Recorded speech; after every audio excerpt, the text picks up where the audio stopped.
Hi, I'm Jeff. This is Tropical Plants at 53 degrees north. So, unusually for me, I'm going to do an unboxing here. I don't normally do these kind of things, but it's January, it's chucking it down outside, so I thought I'd cheer myself up and order a few plants. So these are all carnivorous plants, just to give you a bit of a heads up there. So we've got 5 new carnivorous plants for the greenhouse, so let's get on with the unboxing and see what Father Christmas has brought for January. Bit of a late Christmas present.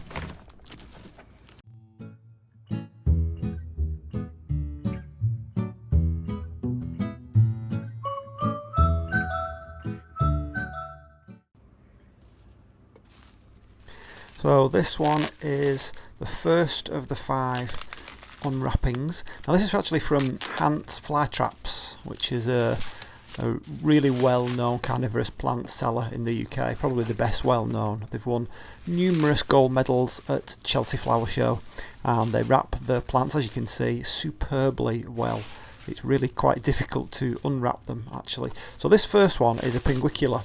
I said I wanted more Pinguiculas. And did you know that the yellow fly trap paper that you can hang up in greenhouses, there you go, this is Pinguicula Gautamala. That's because it comes from Mexico and obviously Guatemala as well. So it's a subtropical Pinguicula, and yeah, I was saying the yellow flytrap paper was based on Pinguiculas. Obviously somebody saw that and thought it'd be a really good idea. And people think they like the sun, and they don't actually. They absolutely hate the sun. Get them in the sun and they will completely shrivel up. But these are large leaved Pinguiculas, and the leaves are have like this buttery texture to them, hence the nickname of Butterworts. And you find that they don't go dormant, but they have 2 different kinds. Actually, there are Mexican Butterworts and there are others. Some of them do go dormant. The Mexican ones don't go dormant. They produce like 2 different types of leaves. So they produce, like in the summer, the carnivorous plant leaves. Now I'm not entirely sure whether they produce brand new leaves for the winter and they're the ones that change, or they just actually change the nature of the leaves. I'm not sure. I think it's more likely that they just change the nature of the leaves. But the summer leaves are carnivorous, very sticky, and then over winter they just turn into like succulent leaves. Now I've only just recently learned that it's not that great for them to stand in water, even though they like to be water from the bottom. Matt Soper from Hans Flytraps says that they are better to be stood on capillary matting, so I'm going to get myself some capillary matting, and that prevents them from getting overly wet, which is something that can happen. So that's Pinguicula Gautamala. Okay, on to package number 2. Very exciting this. So this one is Drosera Hamiltonii. Drosera Hamiltonii. So this is a sundew, and it grows alongside cephalotus near Albany, which is a very specific small area in Australia. They don't grow anywhere else in the world. This is a temperate sundew, and many people, according to Matt anyway, Matt Soper, many people throw them away over winter, and that actually makes sense to me, because I was looking at one of my other sundews, one of the other new ones, and it does seem to be getting botrytis down towards the base of it, and it does look like that is a temperate one. So the thing to do with that is to completely cut it back. Now obviously he's sending these out in the middle of January, and a lot of these are really wanting a bit of a winter rest, but you can, if you've got the temperatures right, you can keep sundews going. They don't have to have a winter rest, but if the temperatures drop, then they will go dormant. So that's what you've got to be careful of. So none of these sundews are going to look particularly brilliant having been sent for through the post, and I did say, didn't I, that I wasn't going to order any more through the post. And here we are with another sundew order. But I'm going to try not to. I'm going to do mostly seeds from now on, if I can get them to work. So these are particularly pretty, I think, anyway. I know this one's got loads of moss on it, which I'm going to cut off. And again, these are only like a rosette forming one, but just bear in mind that they're not looking the best because it is the middle of winter, and he won't have had them as warm as I'm going to keep them anyway.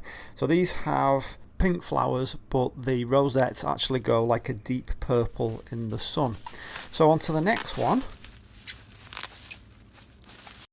So we'll speed things up a little bit here. So this one is going to be Pinguicula cross weser, or weser, I'm not sure how you pronounce that. It's W anyway, W-E-S-E-R. You'll see it written with double S, but apparently that's incorrect, it's just one S. So this is a hybrid, and it's very good for beginners apparently. It has pink flowers, really good for catching whitefly and fruit fly.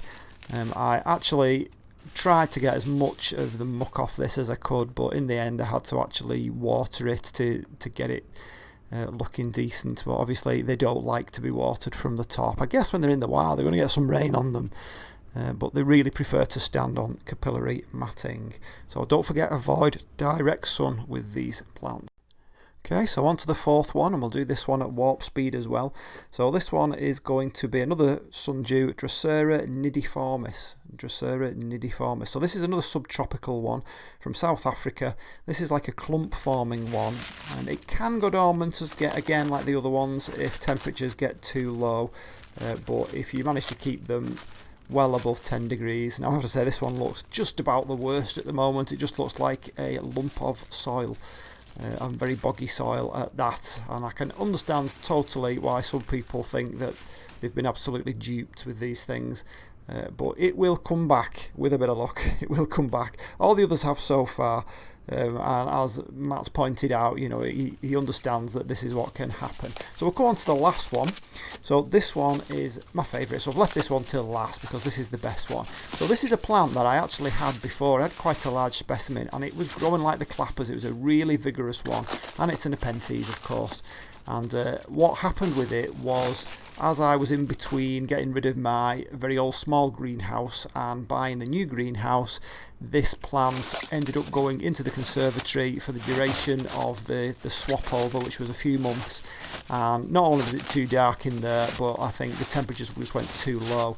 These are warm growing, or intermediate to warm growing Nepenthes, and it prefers to be above 15 degrees Celsius. Get that right, get the light right, and it will absolutely romp away if the last one is anything to go by. So let's speed it up to the end.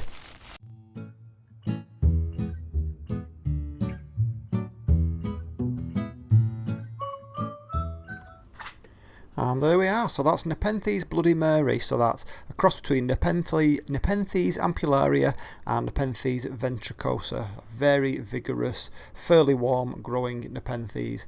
And I'm looking forward to that putting loads and loads of growth on, hopefully like the last one did. So I feel like I've come full circle and replaced the one that I lost. So there we are, 5 new carnivorous plants. I hope you enjoyed this unboxing video, and I'll see you on the next one. Bye.